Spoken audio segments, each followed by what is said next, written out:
Well, hey there, kids, and welcome to another episode of Virtual Sunday School.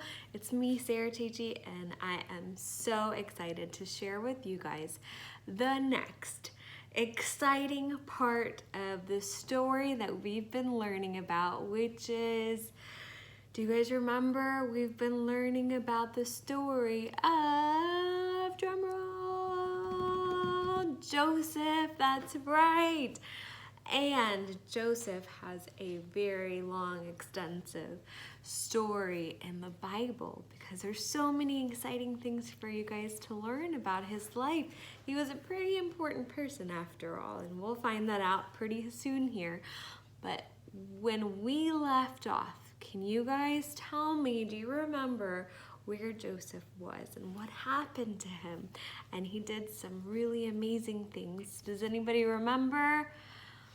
That's right, he was in prison and he met the chief baker, right? You guys met the chief baker last time, and the cupbearer for Pharaoh. So both of these very important people were working with Pharaoh, and something really good happened to the chief cupbearer. That's right, the Pharaoh's cupbearer.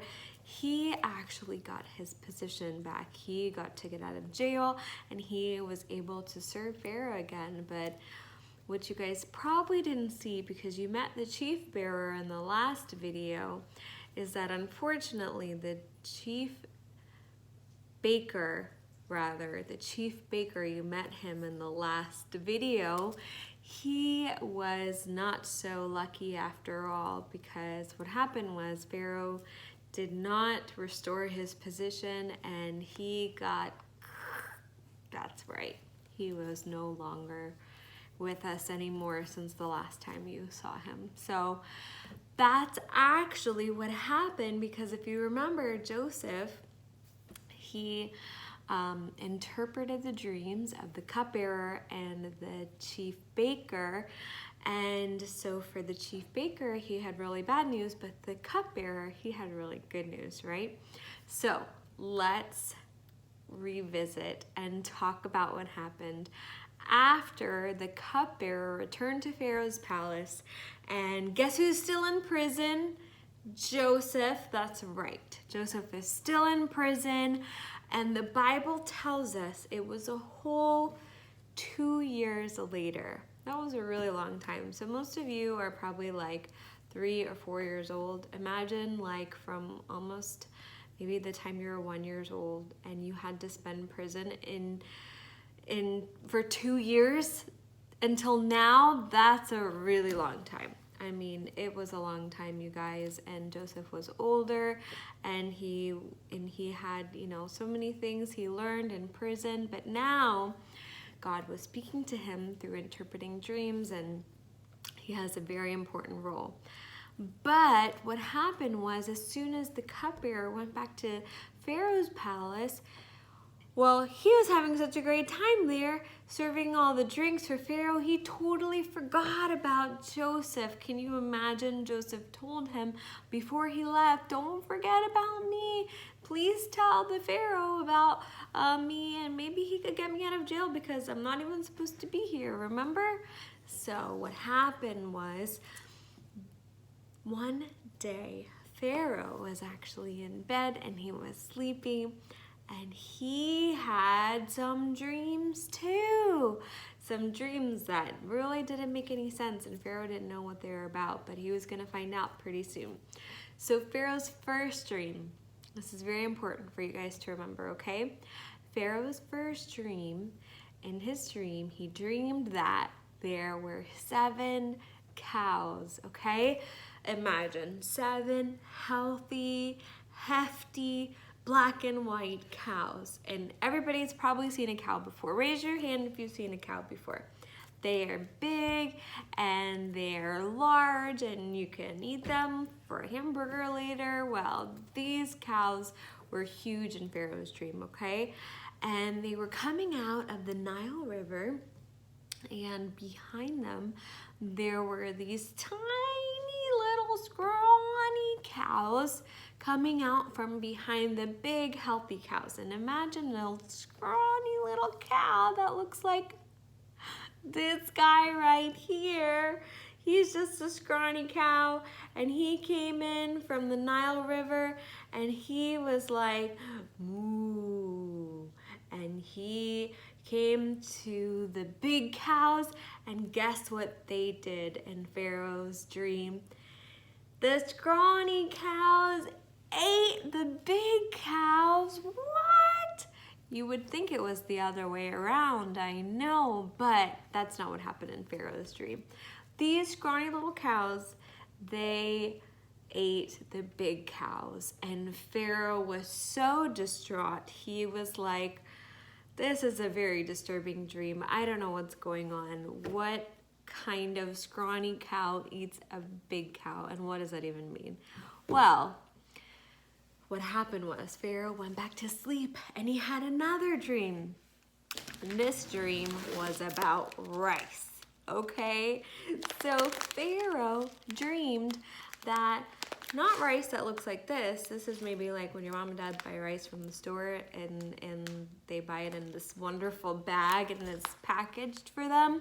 Well, Pharaoh's dream back in the day when they had to pick their own grain and rice actually comes from a stalk, which is kind of like, if you've seen corn on the cob, like a corn stalk, or it's like a little stick, and grain grows from it, and you have to take the grain and make it into rice, okay? So imagine these stalks of grain were very large, and they had so much grain, and Pharaoh dreamed that these wonderful stalks of grain, he could not wait to get all the rice from it, and it was beautiful. And then all of a sudden, these scrawny little pieces of grain, like very small, and you probably couldn't get a lot of rice from them, they grew up from like right next to the big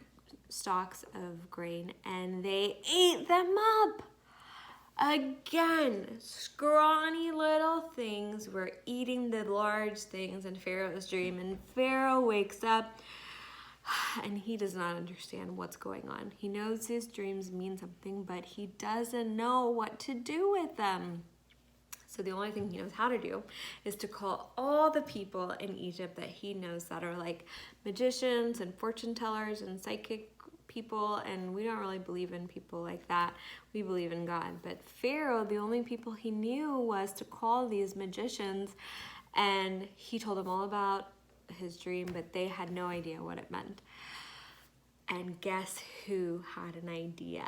Ding, ding, ding. The cupbearer who spent time with Joseph in prison. He said, wait a minute. I did a very terrible thing. I forgot about this Hebrew boy who interpreted my dreams 2 years ago, and he's still sitting in prison. And Pharaoh, I really think you should contact him because he probably knows how to interpret your dream. So guess what happened? Joseph was brought from prison finally after all this time. He took a shower, maybe he was like a little stinky, and the Bible says that he shaved and he looked wonderful and wore these robes, and he was dressed up so that he could meet Pharaoh. And guess what he did?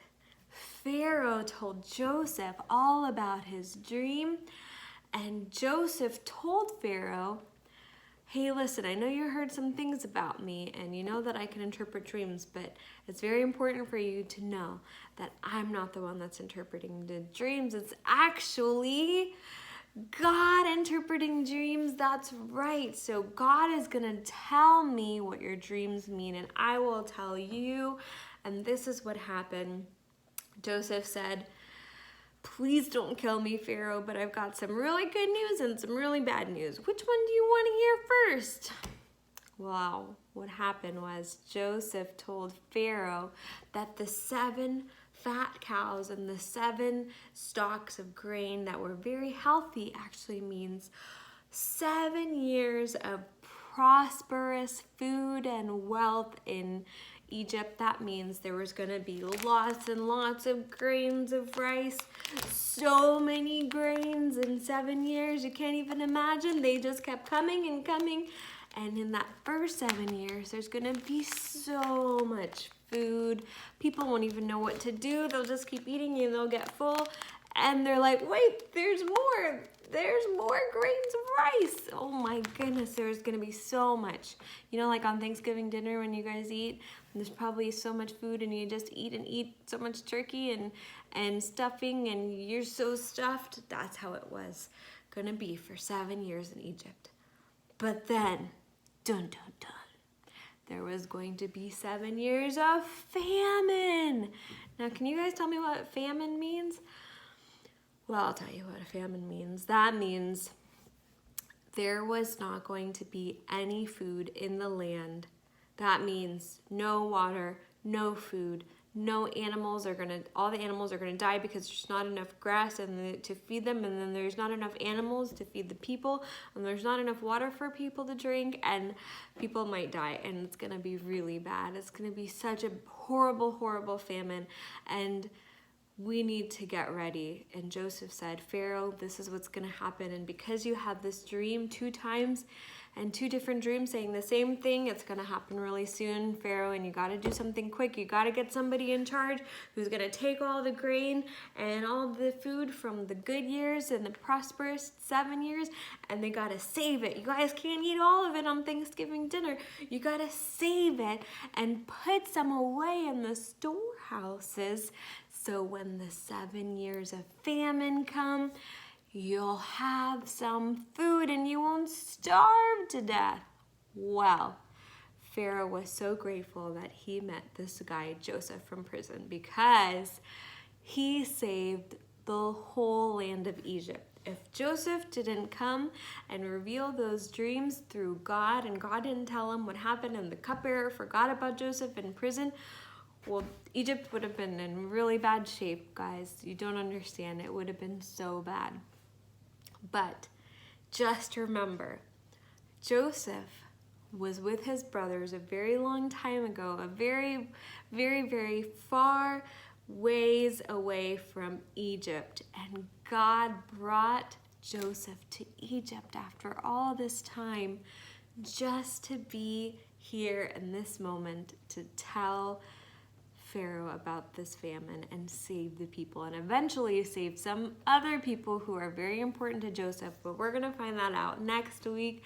You guys, I'm so excited to finally tell you the end of the story of Joseph because it's so good, and it's very important that you understand, you know, if you're not really sure maybe how Sarah Chichi is going with this story, it's so important for you guys to know that things might look so bad and maybe you didn't get the toy that you wanted for Christmas, or your parents said, no, you can't have this thing, or no, you can't eat that for dinner today because I made chore and curry. Well, you know what? It's not so bad because God has a better plan for you.